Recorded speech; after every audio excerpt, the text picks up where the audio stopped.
So, on a not so nice note now, over in Australia, I had to include a little segment here on the Land Down Under, if you know what I mean, for all my Australian viewers, okay? This I found quite interesting. So in Australia, in Sydney, we had a gentleman named Drew Pavlu. You guys might know him. I don't know if this is like a controversial figure over there, but this is like the first time seeing this was today. But we have Drew here, who is holding up a sign saying "Fuck Xi Jinping," okay, and he's campaigning in the seat for Bennelong in Sydney, whatever. It's anyways, long story short here. He was assaulted by a bunch of Chinese ultranationalists, okay? So these Chinese ultranationalists walked up on him, very pissed off that he was holding a sign saying "Fuck Xi Jinping," and we're going to get into the whole, what is freedom of speech? Do people actually have true freedom of speech? Or is it just, whatever you're allowed to say, and since it's you're okay with everything that you're allowed to say, therefore you think you have freedom of speech? So this guy was assaulted for holding a sign. And I guess apparently he was called some like racist things. We're gonna watch some of it. Motherfucker! I can say motherfucker! America has genocide. No fucking shooting. Free country, you motherfucker! Hey, son of a bitch! I don't mind. Hey, I don't mind. It's a free country! Motherfucker! Yes! Son of a bitch! What do you want? Yes! He just kicked him. He just kicked him. 屌你老母臭閪！我都識講啊！他媽的，幹你娘！幹你娘！ Look at he just insulted that guy. Yeah, he just grabbed his cameraman. It was kind of off camera for a second. We'll go back to it. Right there. Yeah, he just started grabbing. Fuck Xi Jinping. That's enough. Fuck Xi Jinping. Why can't they say that? Xi Jinping. They can't say the name. Cowards. My hands behind my back. I haven't touched a single person. Come hit me. I'm not a coward. Motherfucker! All right, so that was that little clip there. Again, I'm just looking at Drew's Twitter. I was kind of funny because today is the first time I was on Twitter in like the last 15 years. I don't know. I don't have a Twitter, but Twitter's kind of a crazy place. All right, so I started going through Drew's Twitter here, and I found that, and he has some more clips here in his. I guess these are, I don't know if these are like replies that he continued on. I'm sorry, I don't really know how Twitter works. But let's watch one of these clips, because apparently one of these guys was saying, all right, so here's what he said. He says, please watch this footage. Chinese ultranationalists hurling racial slurs at our Taiwanese friends today while campaigning in Bennelong in Sydney. Okay, so this Drew guy is friends with some Taiwanese people, right?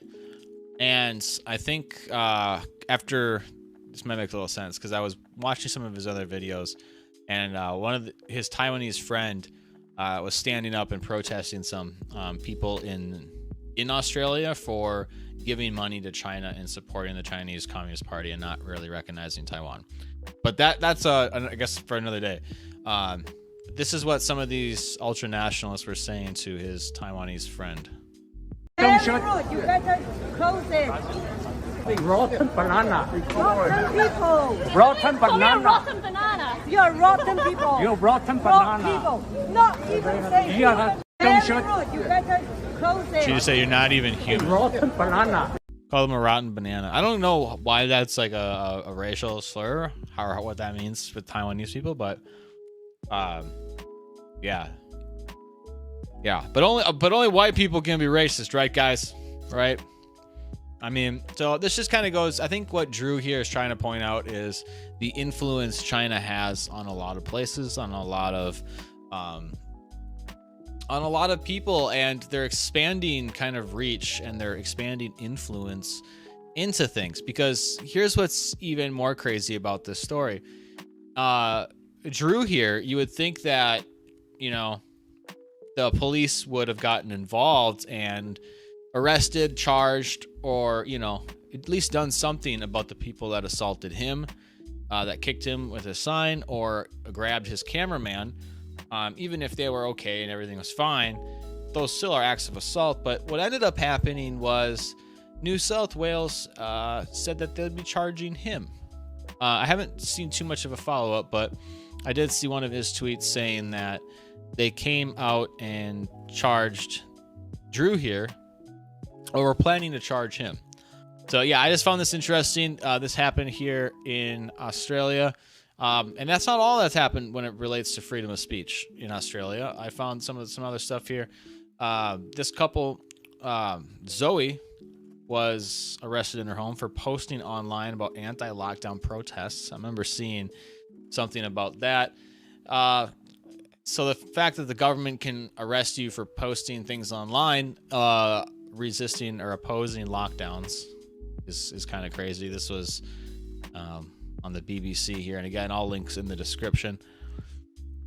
And we also had Count Dankula. How many of you guys know about Count Dankula? This is the funniest story, but it's also one of the saddest. Not because they taught this dog how to do a Nazi salute. Like, yeah, I mean, you could say that's a little bit bad taste, right? Sure, fine. But the fact that they arrested this guy, or I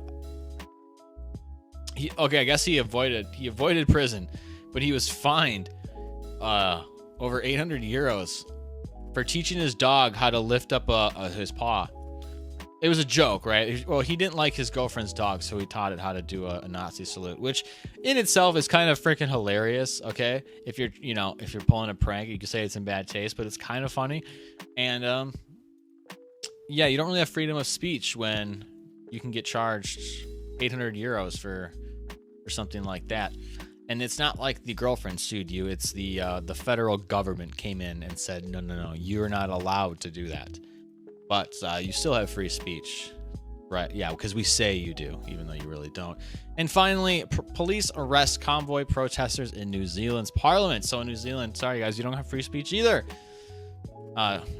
Guess they arrested a bunch of protesters who were camped out on parliament's grounds as a convoy protest against coronavirus mandates. It seemed like freedom of speech died once the COVID initiative came about in many parts of the world. And yeah, so that's why when I talk about how, America has its flaws, but one of the main reasons I think it's the greatest is because we do have freedom of speech enshrined in our Constitution as a God-given right, protected, and it's supposed to be protected by the government. The government does not want us to have free speech. Let me be very clear. The government does not like the Constitution.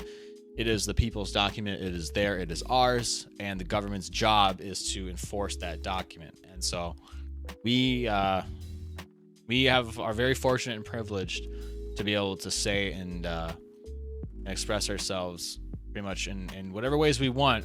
And I do feel like it is under attack, though, and it is scary. It is dying in many parts of the world, and our Constitution is the only thing keeping it from dying here.